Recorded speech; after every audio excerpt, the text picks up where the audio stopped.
Hello दोस्तों, राधे राधे सभी को। तो आज की हमारी कहानी कुछ इस तरह से है। एक राजा की दो पत्नियां थी।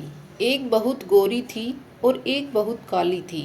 काली रानी बहुत भोली थी और गोरी को अपने गोरेपन का बहुत घमंड था। उन दोनों में एक समानता थी, उनमें से किसी को भी कोई बच्चा नहीं था। राजा को लगता था कि मेरी भी कोई संतान होनी चाहिए, इसलिए वह बहुत दुखी रहते थे। राजा की दोनों पत्नियां राजा से बहुत प्यार करती थी। राजा को सबसे प्यारी गोरी पत्नी थी, लेकिन राजा ने अपनी दोनों पत्नियों में कभी कोई भेदभाव नहीं किया।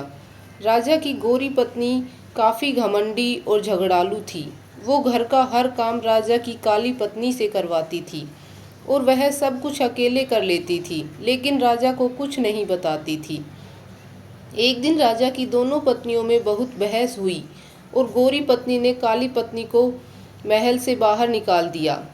काली रानी ने राजा को सब कुछ बताया। फिर राजा ने कहा कि मैं तुम्हारे लिए एक अलग महल बना दूंगा, जिसमें तुम आराम से रहोगी। फिर राजा ने महल के सामने एक छोटा सा महल बनाया और काली रानी को उसमें रहने को कहा। राजा ने एक दिन अपनी दोनों पत्नियों से कहा कि वो दूसरे राज्य में अपने मित्र से मिलने के लिए जा रहा है। उन्हें वहाँ से क्या चाहिए, मैं आप दोनों के लिए लेकर आऊँगा। तब गोरी पत्नी ने कहा कि बाजार से तो मैं उसे मेकअप का सारा सामान चाहिए। फिर वह काली पत्नी से पूछा कि बाजार से क्या चाहिए। उसने राजा को बताया कि उसे एक छोटा बंदर चाहिए। राजा ने कहा, ठीक है, मैं लेकर आऊँगा, और वहाँ से चला गया। अगले दिन राजा दूसरे राज्य गया और कुछ दिनों में वापस आकर अपनी दोनों पत्नियों को सारा सामान देने लगा। उस बंदर को देखकर राजा की काली पत्नी बहुत खुश हो गई। उस रानी का सारा काम वह बंदर करता था, उसके साथ भी खेलता था। उस बंदर को अपने बच्चे जैसा प्यार करती थी काली रानी। एक दिन काली रानी अचानक बहुत बीमार हो गई। राजा उसे देखने नहीं आया। बंदर क्रोधित होकर राजा के महल चला गया। राजा से कहने लगा कि मेरी माँ जैसी रानी को देखने के लिए आप क्यों नहीं आए।